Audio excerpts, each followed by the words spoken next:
বাংলাদেশ সরকারি কর্ম কমিশনের নবনিযুক্ত সদস্য রাজশাহী বিশ্ববিদ্যালয়ের গণযোগাযোগ ও সাংবাদিকতা বিভাগের অধ্যাপক ডক্টর প্রদীপ কুমার পান্ডের শপথ অনুষ্ঠান সম্পন্ন হয়েছে।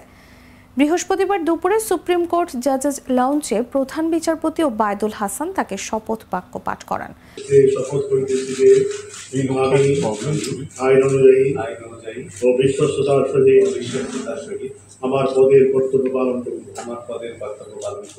শপথ অনুষ্ঠান সঞ্চালনা করেন সুপ্রিম কোর্টের রেজিস্ট্রার জেনারেল মোহাম্মদ গোলাম রাব্বানী।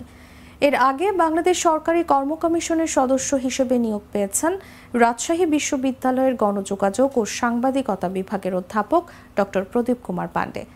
রাষ্ট্রপতি সংবিধানের ১৩৮-এর প্রথম অনুচ্ছেদে প্রদত্ত ক্ষমতা বলে অধ্যাপক প্রদীপ কুমার পান্ডেকে অন্যান্য প্রতিষ্ঠান ও সংগঠনের সঙ্গে কর্মসম্পর্ক পরিত্যাগের শর্তে তাকে পিএসসির সদস্য নিয়োগ দিয়েছেন বলে গত জনপ্রশাসন মন্ত্রণালয়ের প্রজ্ঞাপনে বলা হয়।